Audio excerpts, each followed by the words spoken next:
Chapter 25. Faith over Fear. Facing Life's Giants with Confidence. Key objectives. Understand the spiritual dynamic between fear and faith. Recognize fear as a temptation to rely on the flesh rather than trust God. Learn how to respond to fear by deriving confidence from Christ. Apply practical, scripture-based strategies to face life's challenges in faith. Embrace Christ's indwelling sufficiency as the source of peace and courage. A Christ-derived approach to courage, trust, and inner peace. Introduction. Every believer will face giants, those seemingly insurmountable challenges that stir fear, doubt, and insecurity. Whether financial crises, health concerns, relationship tensions, or cultural anxieties, these giants can dominate our perspective and diminish our faith. But as children of God, we are not called to cower in fear. We are called to derive our confidence from the one who has already conquered the grave. Illustration. The mountain climber. Picture a mountain climber facing a steep cliff. They have two choices: focus on the height and dangers, fear, or trust their equipment and training, faith. Similarly, our spiritual journey presents the same choice daily. Will we fixate on the giants before us, or anchor ourselves in Christ's sufficiency? Section 1. The Biblical Narrative. Fear versus Faith in the Wilderness. In Numbers, chapters 13 and 14, the Israelites stood on the threshold of their inheritance. 12 spies were sent into Canaan, and all agreed the land was fruitful. Yet 10 returned with fear-driven reports. But Joshua and Caleb, operating by faith, saw the same land and declared God's sufficiency. Real talk moment. Have you ever noticed how fear has a way of making mountains out of molehills? Like the 10 spies, we can easily become overwhelmed by what we see. Let us pause and discuss. When was the last time your giant turned out to be smaller than it appeared? Fear is fueled by self-preservation. Faith, however, derives confidence from God's love, provision, and promises. One sees giants, the other sees the giver of the land. Section 2. Fear, a natural emotion, not a sinful condition. Fear arises in uncertainty. The issue is not the emotion itself, but whether we allow it to direct our choices. When fear dominates, it reveals a disconnect from Christ. For God hath not given us the spirit of fear, but of power and of love and of a sound mind. 2 Timothy chapter 1, verse 7. Illustration. The swimming lesson. Consider a child learning to swim. The fear of water is natural and even protective. But with a trusted instructor nearby, that same child can transform fear into confidence. Our relationship with Christ works similarly. His presence does not eliminate the deep water, but changes how we face it. Clarify the derivative nature of fear versus faith. Fear is not just an emotion. It is a derivation from a false source. It is what happens when we derive from the flesh, relying on our own resources and perspectives. Faith, by contrast, flows from Christ's indwelling presence. It is not self-generated courage. It is Christ-expressed confidence. I am the vine, you are the branches. Apart from me, ye can do nothing. John chapter 15, verse 5. The question is never, do I have enough faith? But rather, who am I deriving from in this moment? Section 3. The grace-faith connection in facing fear. Faith is spiritual receptivity, not human resolve. It is our response to God's indwelling grace. Just as fear is derivative of the enemy, faith is derivative of Christ. So then faith cometh by hearing, and hearing by the word of God. Romans chapter 10, verse 17. Kitchen table talk. Think about receiving your favorite meal versus trying to cook it without a recipe. Faith works like receiving. We are not manufacturing courage. We are receiving it from its source. How does this shift your perspective on facing fears? If the source of our derivation is the flesh, or self-effort and control, then the resulting fruit is fear, anxiety, overthinking, paralysis. If the source of our derivation is Christ, or Spirit-indwelt trust, then the resulting fruit is peace, boldness, clarity, movement. Fear and faith are not emotions to be controlled, but indicators of your source. Faith is not a feeling. Faith is not an emotional high or a motivational mantra.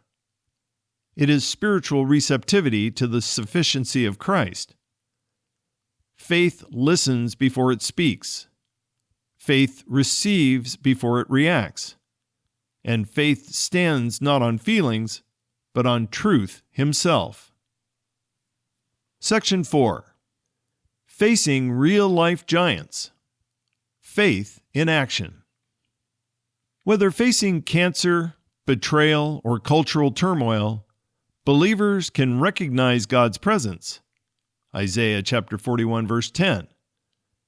We can confess truth. Psalm 27, verse 1. We can depend on grace. 1 Peter chapter 5, verse 7. And we can rest in provision.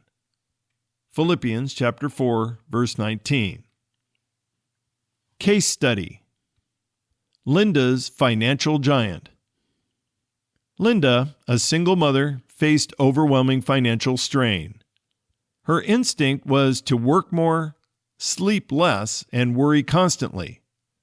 Through counseling, she came to see that her fear was fueled by the belief that everything depended on her. When she shifted her trust from self to Christ, her actions didn't stop, but her anxiety did. She began to say aloud, "I'm not my provider. Christ is." The bills were still there, but so was peace. Illustration. The lighthouse. Picture a lighthouse during a storm. The waves haven't disappeared, but the light provides guidance and hope. Christ's presence in our lives functions like that lighthouse, not removing the storms, but providing unwavering direction through them. Reinforce the relationship between perfect love and displacing fear. There is no fear in love, but perfect love drives out fear. 1 John chapter 4, verse 18. Fear cannot coexist where God's love is received. To live by faith is to rest in His love and to reject the lie that you are on your own. Practical exercise. Facing your giant. 1. Identify a current fear. 2. Write it down. 3. List 2 to 3 scriptures that speak to God's care. 4. Write a surrender prayer. And 5. Read the verses daily. Practical tool. The fear to faith Journal. For the next 5 days, journal the following. What fear arose today? What was I believing in that moment? What does God say about this in His Word?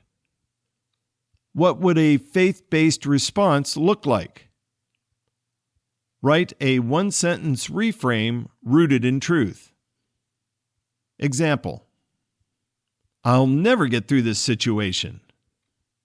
The reframe: Christ in me is my strength. He is more than enough. Group discussion scenario. Imagine you're meeting with a friend who's paralyzed by fear about their future. Using the principles we've discussed, how would you help them shift from fear focus to faith focus? Role play this conversation with your study partner. Reflection questions. What giants have I faced in the past, and how did I respond? What am I currently fearing that is robbing me of peace? Am I operating in faith or flesh? What would it look like to derive courage from Christ? Considering the following spiritual comparison between fear and faith. Source. The fear perspective is derived from flesh and self-protection. The faith perspective is derived from Christ's life within us. Focus. The fear perspective is giants and obstacles. The faith perspective is God's presence and promises. Reaction. The fear perspective is anxiety, retreat, performance-driven. The faith perspective is peace, courage, and spirit-led action. Outcome. The fear perspective is paralysis, stress, and spiritual dis-ease. The faith perspective is confidence, rest, and spiritual fruitfulness. Scripture foundation. For the fear perspective, God hath not given us the spirit of fear. And from the faith perspective, faith cometh by hearing, and hearing by the word of God. Section 5. Couples Journey Project. Building faith together. Identify one fear-related area affecting your relationship as a couple. Pray together daily. Write a joint faith declaration. Share testimonies of God's past faithfulness. Build a faith wall with verses and answered prayer. Section 6. Closing prayer. Father, you are my refuge and strength, a very present help in times of trouble. I confess that I've allowed fear to dominate my thoughts, to shape my decisions, and to cloud my vision of you. But today I see fear for what it truly is, a false voice rooted in self, not in you. Lord Jesus, I renounce the lie that I must figure everything out or fight my battles alone. You are my confidence. You are my peace. You are my victory. By faith, I choose to derive my courage not from circumstance or emotion, but from your indwelling life. When giants arise, I will not shrink back. I will remember who lives in me. Holy Spirit, thank you for reminding me that fear is a signal, not a sentence. It is an invitation to deeper trust. Strengthen me to respond, not by effort or bravado, but through restful receptivity to Christ in me. Replace my anxious striving with anchored peace. Let my heart be still and know that you are God. Today, I surrender every fear at the foot of the cross. I receive your perfect love that casts out fear. I step forward, not in my own strength, but in faith, clothed in the confidence of Christ's sufficiency. In His mighty and faithful name I pray. Amen. Conclusion.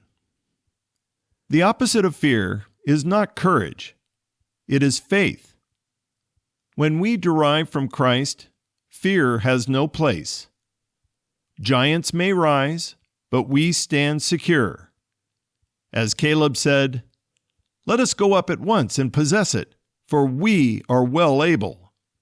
Numbers chapter 13, verse 30. Closing illustration.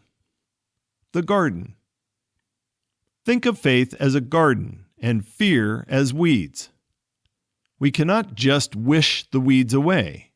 We must actively cultivate faith through Scripture, prayer, and community.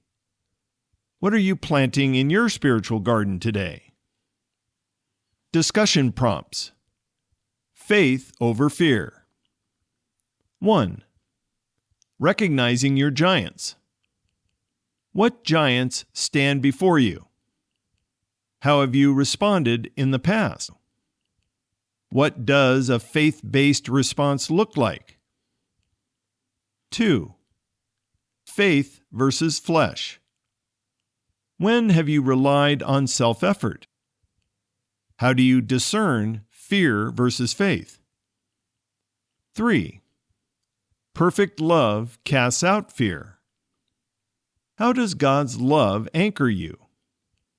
How might love displace fear in your current challenge? 4. Personal receptivity to grace. Where do you struggle to receive? Where is God asking you to trust? 5. Courage in community. How do others' responses shape yours? Who inspires you to walk by faith? 6. Couple connection prompts. What fears are you facing together? How can you encourage each other in faith? Are any decisions being driven by fear? 7. Stepping forward. What step of faith could you take this week? How can you daily remind yourself of Christ's sufficiency?